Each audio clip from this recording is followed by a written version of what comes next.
Dialogues கிடையாது, பாட்டாவே பாடிடுவாங்கன்னு சொன்னதும் ஹாலிவுட் மியூசிக்கல் மாதிரி இருக்கும்னு நினச்சேன். 94 வயசு ஆயிடுச்சு. இப்போ இருக்கிற ஆடியன்ஸுக்கு ஏற்ற மாதிரி அவங்கள கேட்டர் பண்ணுற மாதிரி படம் எடுக்க முடியுமான்னு ஒரு டவுட் இருந்துச்சு.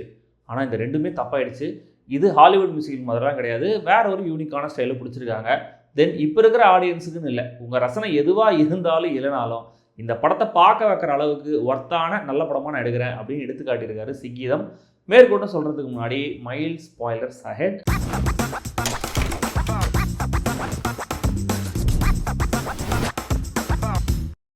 வணக்கம் சிங்கீதம் நிட்டை. வணக்கம் சிங்கீதம். எப்போ குபேரமூர்த்தி 5 நிமிஷம்தான். வணக்கம். கரெக்டாக இருக்கு. சிங்கீதம் அப்படின்னு டைட்டில்லையே தன்னுடைய ட்ரேட்மார்க் விட்ட காட்டியிருக்காரு சிங்கீதம் ஸ்ரீனிவாச ராவ். ஆனால் இந்த டைட்டில் படம் ஆரம்பித்து 1/2 மணி நேரம் கழிச்சு தான் வரும். அதுக்கு முன்னாடி என்ன நடக்குது அப்படின்னா, பிரதாப் அப்படிங்கிற ஆள் ஏதோ ஒரு தப்பு பண்ணிட்டு சின்னதாக ஒரு பெட்டி கிரைம் மாதிரி பண்ணிட்டு ஜெயில் தண்டனை அனுபவிச்சுட்டு வெளியில் வராரு. குபேரபுரம் அப்படிங்கிற ஊரில் தன்னுடைய பூர்வீக சொத்து இருக்குது அப்படின்னு அவருக்கு தெரிய வருது. அதை விற்று காசாக்கிடலாம் அப்படின்னு அந்த ஊருக்கு போகிறாரு. அந்த ஊர் ஒரு பொட்டல் காடாக இருக்குது. ஒரே ஒரு பெரிய மரம் மட்டும் இருக்குது. அதை கௌரி அப்படிங்கிற பொண்ணு ரொம்ப பத்திரமா பார்த்துக்கிறாங்க. ஆனால் அந்த ஊரில் ஒரு தங்க சுரங்கம் இருக்குது. அதை ரேணுங்கிற ஒரு பொண்ணும் அவங்க அப்பாவும் தான் மேனேஜ் பண்ணுறாங்க. அவங்க அவ்வளோ நல்லவங்க இல்லை, இவங்களை எக்ஸ்பெக்ட் பண்ணுறாங்க, காசுக்காக நிறைய விஷயங்கள் தப்பாக பண்ணுறாங்க அப்படின்ற மாதிரி நம்மளுக்கு கொஞ்சம் நேரத்தையே தெரிய வருது. ரேணுவோட சேர்ந்து ஒரு ஃபாரினருக்கு இந்த தங்க சுரங்கத்தை விற்க பிளான் பண்ணுறாரு பிரதாப். ஃபர்தராக தங்கம் கிடைக்கணும் அப்படின்னா மரம் இருக்கிற ஏரியாவில் தோண்டணும், அதுக்கு அந்த மரத்தை வெட்டி ஆகணும். அதுவும் ஒரே ஒரு மரம் ஊரில். ஸோ அந்த மரத்தை வெட்டினாங்களா இல்லையா, கௌரி என்ன பண்ணாங்க, சாதாரணமாக பேசிகிட்டு இருக்கிற ஊர் மக்கள் எப்படி திடீர்னு பாட ஆரம்பிக்கிறாங்க, இதெல்லாம் தான் இந்த சிங்கீதம். మాటలు పాటలు ఆటలు కోతి చేష్టలు ఇలా ఎన్నో ఎన్నెన్నో. நம்ம ஊர் ஃப்ளேவரில் ஒரு பிக்சார் படத்தை பார்த்தா மாதிரி இருந்துச்சு.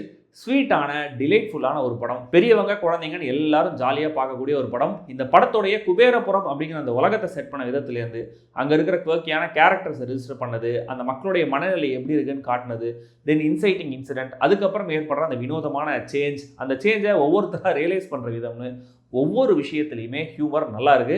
அடுத்தடுத்த சர்ப்ரைசிங் டெவலப்மெண்ட், படம் ஒரு டல் மொமெண்ட் கூட இல்லாமல் நகருது. அந்த வில்லேஜில் பல கேரக்டர்ஸ் ப்ராப்பராக ரெஜிஸ்டர் ஆகிறாங்க. பாட ஆரம்பித்து ஒவ்வொரு ஸ்டேஜ்லேயும் இவங்களுக்கு பிரச்சனை மாறுற விதமும் பார்க்க ரொம்ப ஜாலியாக இருக்குது.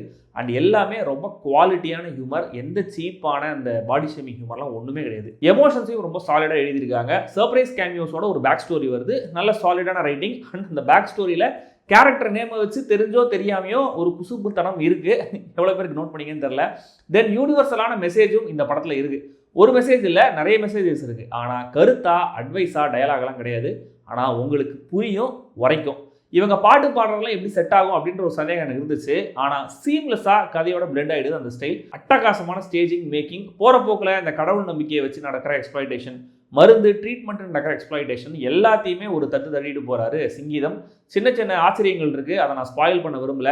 இது வந்து ஒரு சீன் 2 சீன்லாம் கிடையாது, கடைசி வரைக்கும் கன்சிஸ்டண்டாக இருக்கிறது தான் பெரிய விஷயம். ராசி இல்லாத பொண்ணுன்னு ஒரு கேரக்டர் கொண்டு வந்து செம்மையாக திரைக்கதைக்குள்ள அந்த கேரக்டர் பிளேஸ் பண்ணி எமோஷனலான மூமெண்ட்ஸை அழுத்தமாக கிரியேட் பண்ணியிருக்காங்க ரைட்டர்ஸ் டீம். போன ஜென்ரேஷனை பார்த்து இந்த ஜென்ரேஷன் தப்பு பண்ணுறதும், இந்த ஜென்ரேஷனை பார்த்து போன ஜென்ரேஷன் திருந்துறதும் பியூட்டிஃபுல்லான டச். டுவர்ட்ஸ் தி எண்ட் ஒரு ஐடியா இருக்குது, பக்கா ஓல்ட் ஸ்கூல் ஜீனியஸ் ஐடியா. அதை இவங்க கன்வின்சிங்காக ஸ்க்ரீனில் புல் ஆஃப் பண்ணியிருந்த விதம் இன்னும் அமக்கலமாக இருந்தது. ரைட்டர்ஸ் டீம் தனியாக ஒரு பெரிய டீம் ஒர்க் பண்ணியிருக்காங்க, டைரக்ஷன் டீம் ஒரு டீம் ஒர்க் பண்ணியிருக்காங்க. 2 டீமுக்குமே ஸ்பெஷல் பாராட்டுகள். அண்ட் அந்த சூப்பர் ஓல்ட் ஸ்கூல் ஐடியாவை வச்சு ஒரு ஹை மூமெண்ட் கிரியேட் பண்ணாங்க பாருங்க கிளைமேக்ஸில். எப்படி சார் யோசிச்சிங்க அப்படின்னு புல் எரிச்சிருச்சு. போஸ்ட் கிரெடிட் சீனில் வர இன்னொரு சூப்பர் கேமியோ, அந்த சீனில் இருந்த ஜீனியஸான இன்னொரு ஐடியா வரைக்கும் நம்மளை ரசிக்க வைக்கிறாரு, சிரிக்க வைக்கிறாரு சிங்கீதம். ஆதித்யா 369 படத்துக்கான 2 ரெஃபரன்சஸ் இந்த படத்தில் இருந்துச்சு. அது ஒரு ஸ்பெஷல் மென்ஷன் எனக்காக நான் சொல்லிக்கிறேன். எனக்கு ரொம்ப பிடிக்கும் அந்த படம். எனக்கு இந்த ஸ்கிரிப்ட்ல இன்கன்சிஸ்டன்டாக தெரிஞ்ச ஒரு முக்கியமான விஷயம் என்னன்னா, பாட ஆரம்பிக்கிற கேரக்டர்ஸ் திடீர்னு அடுத்த ஸ்டேஜ் ஆஃப் இதுன்னு சொல்லிட்டு உண்மையும் பேச ஆரம்பிச்சிருவாங்க. அதாவது அவங்களுக்கு தெரியாம உண்மையாக பேசிட்டு இருப்பாங்க. இதுக்கப்புறம் ஒரு கேரக்டர் கன்னிங்காக சில விஷயங்களை பிளான் பண்ணும். கண்ட்ரோல் இல்லாமல் உண்மையாக பேசுகிற கேரக்டர்ஸ்னா இந்த பிளானை பற்றியும் பொய் சொல்லியிருக்க முடியாதுல்ல, கன்னிங்காக எதுவும் பண்ண முடியாதுல்ல, அது எப்படி அங்கே மட்டும் பொய் சொல்ல முடிஞ்சுது அப்படின்னு ஒரு கேள்வி வருது. அதுக்கான விடை எனக்கு கிடைக்கல. அண்ட் வெளியுலகத்துலேருந்து கட்டான மாதிரி காமிக்கப்படுற அந்த ஊர் மக்கள் யாருமே ஏன் அங்கேருந்து போக நினைக்கல அப்படிங்கிறதுக்கு சரியான காரணம் இல்லை. திரும்ப கோல்ட் மைன், ப்ராஃபிட் ஷேர், காம்பன்சேஷன் அப்படின்ற மாதிரி மட்டும் சொல்லிட்டு இருக்காங்க. கௌரி கேரக்டர்ல அகில்யா பொம்ரு இன்னசென்ஸோட பேஷனோட ஒரு பெர்ஃபார்மன்ஸை தந்திருக்காங்க. லைட்டாக ஒரு அமைச்சூர்த்தனம் இவங்க பெர்ஃபார்மன்ஸில் இருந்தாலுமே கூட அது கேரக்டர் ட்ரைட் மாதிரி தான் தெரியுது, நல்லா இருந்தது. பிரதாபா அயானும் ஒரு சாலிடான பெர்ஃபார்மன்ஸை கொடுத்துருந்தா நல்லா நடிச்சிருந்தாரு. ரேணு கேரக்டரில் ஷாலினி கொண்டேபுடி ஒரு ஆங்கிளில் பார்க்க பிரிகிடாஸ் ஆக மாதிரியே தெரியுறாங்க. ஓவர் த டாப் போகாத ஒரு நெகட்டிவ் கேரக்டரை ரெஸ்ட்ரெயின்ட்டோட அவங்க ஹேண்டில் பண்ணியிருக்காங்க. துளசி, சிவநாராயணா, பார்பரா வர ஒருத்தர், விடோ கேரக்டர், பூசாரி, டாக்டர், அந்த சின்ன பசங்கன்னு எல்லாருமே நல்லா நடிச்சிருந்தாங்க. தேவிஸ்ரீ பிரசாத் தான் இந்த படத்தோடைய 2வது ஸ்டார். பேசுறதையே பாட ஆரம்பிக்கும் போது கொஞ்சம் ஃபெமிலியரான டியூன்ஸாக தான் நம்மளுக்கு கேட்குது. ஆனால் அந்த ஃபெமிலியாரிட்டி தான் இன்ஸ்டண்ட்டாக ஒரு கனெக்டை கொடுக்குது. மியூசிக்கலாக இந்த படத்தை தாங்கியும் தூக்கியும் பிடிக்கிறாரு டிஎஸ்பி. ரொம்ப இனிமையான மெலடியஸான அழகான மியூசிக், கலக்கலான ஒரு ஒர்க். நிறைய green matte blue matte shots இருந்தாலுமே கூட விஷுவல்ஸ் எதுவுமே நம்மளுக்கு உறுத்தலை தப்பாக தெரியல. இந்த டிஸ்டோபியன் வேர்ல்டு மாதிரி இருக்கிற அந்த குபேரபுரத்தை விஷுவலாக இம்மர்சிவாக ஃபீல் பண்ண வைக்கிறாரு cinematographer Ankur. Production designer, editor, sound designer எல்லாரோட ஒர்க்குமே ரொம்ப நல்லா இருந்தது. முதல்ல இந்த சிங் கீதம் பிரமாதமான ஒரு படம். இன்டர்வல்லையே நிறைய பேர் பேசுகிற மாதிரி பாடிட்டு தான் இருந்தாங்க. அதுவே இந்த படத்தோட ரீச் என்ன, எஃபெக்ட் என்னங்கிறத காட்டிச்சு.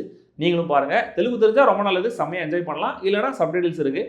ஒரு நல்ல படத்தை, ஜீனியஸான அட்டம்ப்டை பார்த்துருக்கோம் அப்படிங்கிற சாட்டிஸ்ஃபேக்ஷனை இந்த படம் தரும் நான் நினைக்கிறேன். ட்ரை பண்ணி பார்த்துட்டு டைம் ஆச்சு, பரவாயில்ல, ட்ரை பண்ணி பார்த்துட்டு சொல்லுங்கள்.